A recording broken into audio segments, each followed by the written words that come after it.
When you think of restaurant owners and chefs, fitness and exercise probably isn't the first thing that comes to mind. But today we're going to hear from a chef and a restaurateur who considers fitness to be an absolute priority. Welcome to the BeFit interview series, where we showcase leaders in the community and discuss the importance of fitness in their lives. Today we have a special guest, Joaquin Ortiz, and you wear many hats, my friend. So mind telling the audience what you do? Yeah, well, first, thank you for having me on. I appreciate that. I'm very excited to be here. I look at myself as an entrepreneur. I own a few different businesses, but the primary focus of all my businesses is around hospitality and service, and whether it's restaurants or cafes, that's kind of like the core of my business. So what does your typical day look like? I'm usually up between 5 and 5:15. I wash my face, go downstairs and make a every smoothie. detail. I go downstairs and make a smoothie. I jump on my phone, I check my emails, I see if I have any provider emails, I see if there's anything from Team Poets or Jealous Fork, kind of look around and see what's going on with that. Then I get in the car, I get to work between 6:30 and 7 in the morning at Jealous Fork. It depends on, each day is so different, right? So when you're an entrepreneur, not every day is the same, because you kind of have to put out fires. You know, if there is a... And that's what I wanted to dig into, because you would assume that, I don't know if maybe most people are listening, they don't understand or they don't really know what an entrepreneur does, especially when you own multiple brick and mortar businesses. So that's what I wanted to get to. It's there's no routine, I would imagine. Right, for a second I start with the beginning of my day, but then I only know up until I leave the house. Yeah, that's all I got. Wait a second, I don't know, because every day changes. Yeah. It really truly depends on I have several employees. If you were to loop all of my employees together, I have over 50 employees, and so when you loop all that together, it's challenging, because every single one of those 50 lives affects my life. And so that's one of the most difficult parts about being an entrepreneur is someone calls in sick, someone gets in a car accident, someone's running late, someone didn't make a screen correctly. There's so many variables of other people doing their own thing that then fall back on me, and I have nowhere to pass the buck to. I can't be here's a problem, and pass it up. I have managers at each job, and those managers are meant to manage and control and solve the day-to-day problems, but it's often that those gets pushed up higher. Sounds stressful. Yeah, I think that I deal with stress very well. I'm very conscious of the amount of stress that comes on to my shoulders, and I'm very conscious of how to remove it from my shoulders. So I know you own several different businesses, but let's focus on the hospitality restaurant part of it. Okay. So you're obviously working long hours, it's very demanding work, and you're always around food. So I think when most of us think about chefs and people in the restaurant industry, you're not really thinking about maybe that person probably doesn't prioritize fitness or doesn't have time for it. Is that safe to assume, or is that just a generalization? Yeah, I would say that there's a saying in our industry that's never trust a skinny chef. And so a lot of that's not healthy. And I think nowadays we're becoming a little bit more health conscious in the last, let's say, 10 to 15 years of our industry. But prior to that, yeah, there was absolutely no, it was cigarettes, drugs, and lots of food and women. And that was your diet. Well, the cigarettes and drugs could probably help you lose some weight. Yeah, not in a very healthy way. I don't know how in a healthy way, but yeah, they're uppers, so yeah. Yeah, appetite suppressors. Yeah, exactly. There isn't a lot of focus on health. There's not a lot of focus on exercise. There's not a lot of focus on diet. It's funny. It's as much as you're around food, you're not really making a healthy meal before your service. What you're actually trying to do is carb load or protein load, so your stomach is full, and it'll get you through the shift. Almost like preparing for a marathon. Correct. That's exactly what it is. So it's in one of my restaurants, for a pre-shift meal, I make the entire staff a massive bowl of oatmeal, because I want them as carb loaded as possible, so that sustains them through a very long shift and gives them the energy that is needed to get the work done, get the cleaning done, do all their tasks. Almost thinking about it for sustenance. Correct. If I give them all salads and salmon, it's going to work through their body so fast. They'll be hungry in 45 minutes to an hour because of the amount of movement that's constantly happening. I have a tracker on one of my watches, and in a 8-hour shift, I walk probably about 4,500 steps. Wow. in a restaurant. That's just like, like if you track me, it's You know how just many spinning in calories you're circles. burning more or less? Does it No, track I that? have no clue. That would be very interesting It to probably see. does. I just don't pay attention to it. I'm just like, oh, met my goal.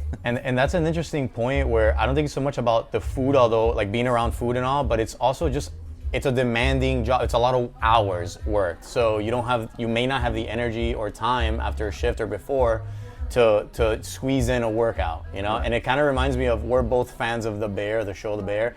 And there's an episode in season 3, there's an episode where Carmi is going through like that I think he's at Noma, he's like at that really famous restaurant. And you just see him like work, study, and then he like passes out at the end. And it just shows how demanding, especially that learning process is. And I look at him and I'm like, there's no way that guy can work out. Correct. And so like the balance, it's really hard to have balance there, because one of the things that I believe is different from the restaurant industry versus other industries is the constant adrenaline. So if you are working an 8 to 10 hour shift, let's say as a lawyer, or I don't know, a dentist, I don't know how much adrenaline is flowing through your body through that entire day. So my guess is that it's less than someone who's working as a cook or a chef on the line. So when you get home from that 8 to 10 hour day, your body has a little bit of like, ooh, I haven't done much. I've been sitting in a chair. I've been staring at a computer. So your body wants movement. It craves movement. It craves, to get the blood flowing, so to speak. It's the Half opposite. of America would disagree, but Well, yeah, I know what you're probably. saying. But for people in the hospitality industry, it's different because we're constantly moving. We're constantly having adrenaline through our body. So we actually want the opposite. We want to just be like, ugh, like I'm done. I don't want to do anything. We want to like just like Carmi, as you said, just like fall flat on the couch and pass out. So for me, after I would say like a short day for me is 9 to 10 hours. That's like a short day. And so no matter what, when I get home, even though it's time to start cooking dinner and it's time to be with the wife and the whole thing, like I make it a point to go run at minimum 3 miles. It's just like I have to do a short kettlebell workout, or I have to do a 3 mile run. I have to do something, but that is a conscious choice that I make because of how important health and fitness and wellness is to me. And we're gonna definitely dig into that and why it's so important. But I want to know, how did you get into fitness in the first place? Like, how long have you been like this fit, active individual? No, since a kid, I've always been a super athletic guy. I've always been very competitive. I was playing soccer and basketball in like AYSO at 5 years old. And so that just took its way all the way through middle school. I got into track in middle school. I held the record for the fastest time in my middle school at 5 minutes and 6 seconds for the mile. Wow, for a few no years. kidding. So that was like when I was a young kid that was running like crazy. I don't know if it's broken yet. I'm sure it is. But and then that went into high school and playing other sports, and then you get into college, and it's been a part of my life. It's never not been. It's like you have these core pillars of your life, like health, fitness, sports, competition. That's got its own pillar stack, big pillar. And it's something that we talk a lot about in this podcast, where it becomes part of your identity. And once something is part of your identity, like I am the type of person who XYZ, you're never gonna stop doing it. You don't have to motivate yourself, or like it's just something you do. You're an active person. Yeah. Did you have any like role models growing up, or would you say that this is more of like a natural instinct of yours to just be active and move? My mom divorced. I'm from divorced parents, and my mom was dating one of my soccer coaches, and so he was this super athletic Colombian guy, and I would go train with him, and he was a young guy, and I don't remember how old I was, but like I remember playing soccer with him, and I remember like watching this guy, and the guy was in insane shape, and I remember being like, okay, yeah, like I want to be in insane shape as well. And so that was just always something. Like I don't know if there's one specific one, that I can say, but like generally speaking, like I just grew up around extremely healthy, fit people. I was always around sports because my mom was divorced. As soon as school ended, she just dropped me off at basketball. She dropped me off at soccer. She dropped me off at baseball. It doesn't matter what it was. I was just dropped off at an organized sport. So that was just a part of my life forever. So maybe some coaches. Yeah, and I'm sure she played a role in that. Like she understood the importance of you being an active kid, and like And so how important would you say for people listening who have kids or who are that role model to be an example for like the next generation? Oh, it's vital. Like, get your kids off their cell phones. Get your kids off their tablets. It is not healthy for their brain to be plugged into phones and tablets for more than 2 hours a day. So like and it's also social. Like, you need your kids to be at a gym like this, interacting, being social. You need your kids in organized sports. Like, it's part of developing like a sense of self, and you can't develop your sense of self on a tablet, on a Nintendo game. I think most people have forgotten, because of this modern world that's heavily reliant on technology, that the brain and body, it's one unit, one depends on the other, and the body was built to move. That's a fact. It wasn't built to sit and be sedentary. It was built to move. So movement is a developmental thing. It helps not just develop your body, which everybody thinks, yeah, if you move, you're athletic and you have more muscle and this and that. It's not about that so much, although that's important. Brain development as well, and we have solid science on that now. So I couldn't agree with you more when it comes to having active kids. Yeah, I agree with that. And on the subject of role models, one of our shared role models is Anthony Bourdain.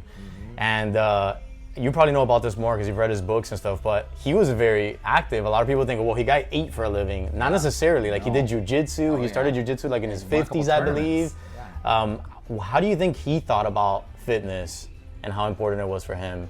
So Anthony Bourdain's younger life was extremely unhealthy. It goes back to like the cigarettes and drugs and the diet of, like, you know, the restaurant thing. Yeah, restaurant thing. And so I think what happened is that once he took to kind of like really got the opportunity to take a step back and look at his life, he went like, wow, there's a huge thing missing here, and that is activity. And so I obviously, I'm speaking for him, I don't know that, but that's my guess, because there's not much documentation prior to him getting into martial arts that said that he was very active. He's always said he's a very skinny guy. And, you know, Coke will do that to you. You know? Coke and cigarettes. So yeah, Coke and cigarettes will do that to you.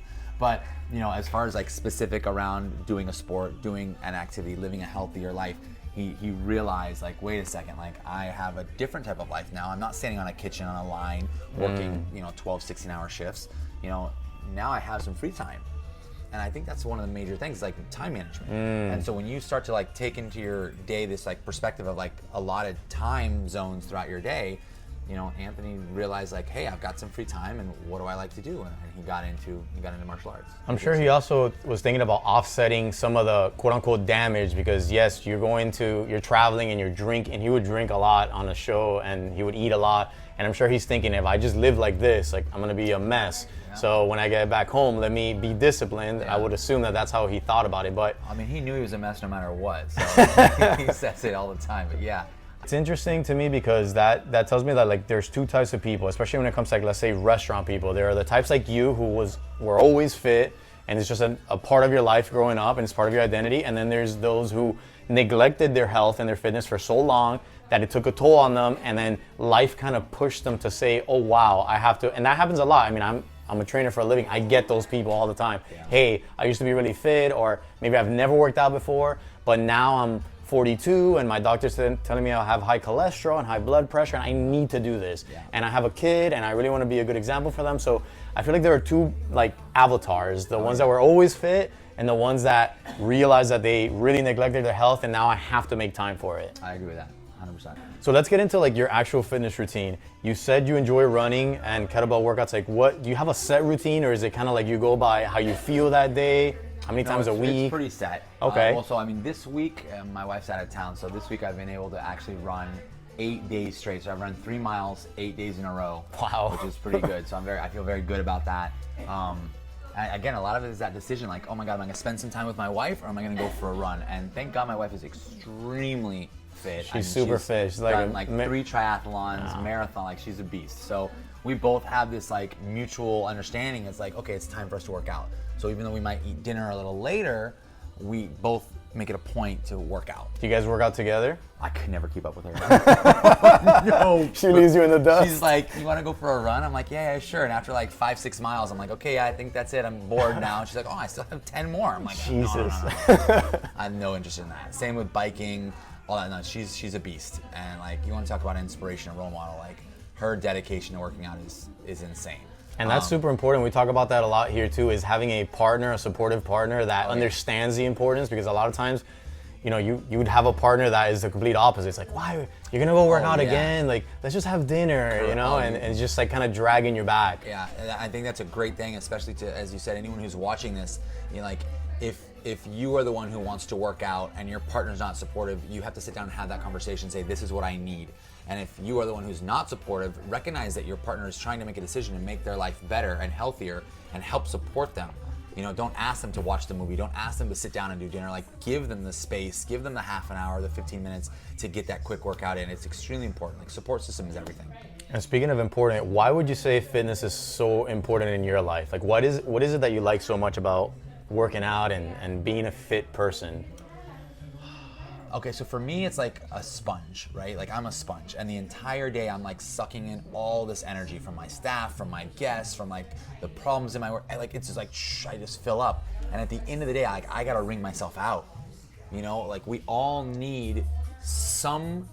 I don't care what it is. It's different for everybody. We all need something that allows us to decompress, that allows us to wring out. So the majority of the time, I don't have my phone on me. I don't have music in my ears. I have nothing. I just want to run and raw my dogging own it. thoughts. I don't know what that means, but yeah, you know. You know. So like, I just get in my own head and allow myself to run, and that's some of my best thinking. You know, and I allow myself to process my entire day through that. I allow myself to process the problems. I allow myself to process the next day. So for me, it's like my own therapy, and that part is extremely important, to like wring myself out, let go of all the like emotional weight, the stress that's on my shoulder throughout that day, and I just take myself a half an hour, 45 minutes to go for a run. It's like a release valve in a pressure cooking. cooking. Yeah, and cooker. Again, it's intentional that I am not having my phone on me. Like, I don't want to be plugged into a podcast. I don't want to be plugged into an audio book or a song. Like, I want it to be clear.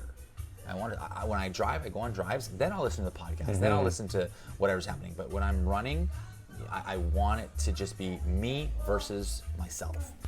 So what's interesting about that is, like you said, everybody needs some sort of release, but there's a healthy way to do that, and there's many unhealthy ways to do it. So the way that you're choosing to do it, like, a lot of people would go home and like just like watch Netflix or like have a beer or have some wine or whatever. And those are things that compound to an unhealthier version of yourself, whereas your thing is actually making you better, making you healthier, getting you prepared for the next day where you have to still deal with all these stresses. Yeah. So I think that's a really good point, that people don't think about exercise that way because they always think about it as a means to an end. Well, I need to see some sort of result. I need to like look a certain way, or I need to be lean, or I need to lose fat. But if they thought about it as, I feel like the most consistent people that I know, it's all mental. It's all mental clarity. It's all for releasing stress. That kind of stuff, it'll keep you consistent, in my opinion. Yeah.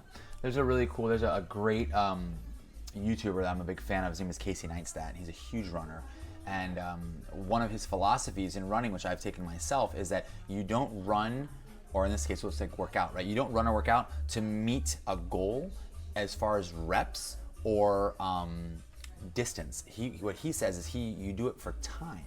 So let's say that you want to increase your ability to run farther. You increase your ability to run farther in time, not in distance. Okay. So if you're going to go out and run 10 minutes because you're just starting, you go out and run 5 minutes one way and you run 5 minutes back the other way. And the next day you run 6 minutes one way and 6 minutes back the other way. And the next day you run 10 minutes one way, and that's how you're increasing. So it's not about You're not thinking about pace, distance, none of that. No, it's time. So if you're going to work out and you want to be more in shape, if you can only work out 10 minutes, only work out 10 minutes. Then the next day work out 12 minutes. The next day work out 15 minutes. And don't worry about what you're doing within the reps. Just get your heart rate going, get your exercise, whatever exercise you're doing, get it all going, but do it in time. And after a while, you'll be like, man, I worked out today for an hour.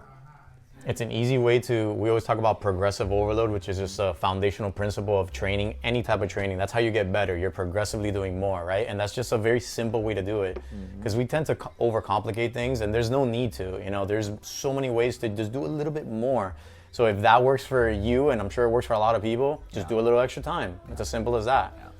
I would also add that, so I know you're obviously a close friend of mine, but for people that don't know, you're a big adrenaline junkie, and you live a very active, adventurous life. You're like jumping off bridges and bungee jumping, and you ride motorcycles, you do all these things. I feel like from an outsider looking in, being fit is almost like a prerequisite to living the life that you want to live. Like, you couldn't do those things. 100%. So I think that's another reason why you would keep yourself fit, because you couldn't do the things you love. Yeah, you hit the nail on the head there again, and I think a lot of it just goes into lifestyle. You know, I went shark diving. I couldn't get in the water with the sharks and in the cage and hold my breath underwater and be there if I was not an in shape person. And I think a lot of your lifestyle has to do with your mentality, has to do with the amount of fear you have. It has to do with, because you start to access your capability, you know? And if you just feel less capable in general, you're gonna have more fear. You're gonna hold yourself connected back to the things you're not capable of doing. Yep. So maybe if you're a heavier person, you're gonna get on a motorcycle. You're saying, well, I don't have a great sense of gravity here. I don't have a great sense of balance because maybe I feel overweight or not in control of my body. But when you're centered and you have a little bit more of a fit shape, you're gonna feel better balancing on the motorcycle or jumping off a bridge or whatever, climbing up the ladder, whatever you're doing.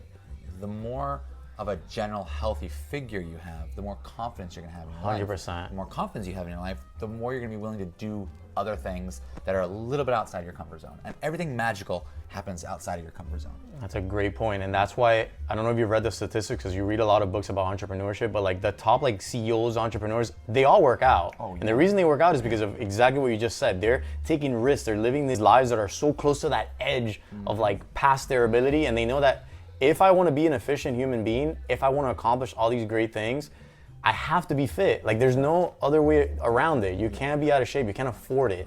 So that's a really good point. If you were like to pull up like the top 5 or 10 most successful CEOs, I would guarantee that the majority of them are all in, they're not ripped, they're not in amazing shape like you, but they're all in good shape. The top, for their yeah, age 10%. No, that's a fact. It's All these part of their life. Silicon Valley people, they're even like to the extreme. They're trying to like biohack and longevity, and they cold plunge, and then they sauna. Like they're really into that. But again, it's because, and I feel the same way. I mean, once you're used to working out and being fit, if you're out for the count because you're sick or whatever for 3, 4, 5 days, you feel it. Oh, yeah. Your mental You're clarity itching is not for it, there. Yeah. Your body feels weird. I feel like I can't handle those stresses of my business, my job. Like, so to me, I've said it over and over again on this podcast, but prerequisite, like I need to be fit just to be that person that I need to be, that, you know, be that efficient.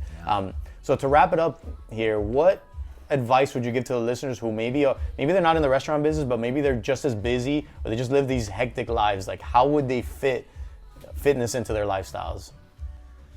I don't think you need to snap your fingers and be fit. I don't think that's how it works. I think it's progressive. You know, if you can only steal a few minutes, maybe instead of on your lunch break, instead of sitting on your phone and watching something and, you know, like get outside, take a walk. You know, if you have, you know, a half an hour on your lunch break, you know, bring your lunch down in size, you know, have a smaller, healthier lunch, go change real quick and just do a 10-minute walk around your building. You know, or whatever. You have to look at the time in your day. There's plenty of time in your day. Look at the amount of screen time you spend on your phone. Exactly. Minimize that. You can say, wow, I spent, you know, 3 hours today on my phone, or 2 hours today on my phone. Like, recognize that you can remove 15 minutes of that time and dedicate it to yourself. And that's all you need. Start small. Don't fool yourself into thinking I need an hour. And that is a rationalization that a lot of people make. And psychology is very important when it comes to this, and like the way you talk to yourself. A lot of people would say 15 minutes is nothing. Like, why would I do? Whose dog is this in the chair? This is ridiculous. Is this your dog in a chair? But she's a little handicapped. Okay. Well, I guess if she has a disability, I understand. Yeah. So a lot of people will stop themselves from making that move by saying 15 minutes is nothing. I'm not going to see any results. But again, you're missing the point. The point isn't how can I be the most efficient, best workout? No, the point is I need to start being active. So let me start with the minimum amount of time that I have, which maybe is 12 minutes, maybe it's 15. It's so much better than nothing. And like you said, 15 this week, but maybe in 2 weeks it's 17, 18, maybe it's 20, maybe you found some time. And now before you know it, it's 30 minutes, it's 40 minutes. And it's more important to be consistent than the intensity of each workout. So just, you're doing 15 minutes, you'll get there eventually. Yeah. It'll change your life. It really will, just doing that. Yeah. 1 month of 15 minutes a day is gonna make such a massive impact compared to 1 month of 0 minutes a day. Yeah, or like one hard workout and then you don't do nothing for 2 weeks. Yeah, yeah. Oh yeah, an hour workout and then nothing. Yeah, you're spot on. Awesome. So where could people, they want to find out more about you? We didn't really talk about your restaurants and the businesses you own, but social media and stuff, like just tell the folks where they can find you. You. Follow me on Instagram at Joaquin Provider, Joaquin Provider, Joaquin Provider. And you can go on my main website, which is providerdesign.com, and you'll find all the goodies there about my businesses and all the fun things I do. And I hope to connect. Thank you. And shameless plug, we have a YouTube channel together, so after you're done with this video, go hit up Kino's Quest, where you can really follow his adventures, and I'm involved in that too. So Yes, exactly. I'm still not fired, contrary to he's public. still here. He's still here. He's now. coming back next week.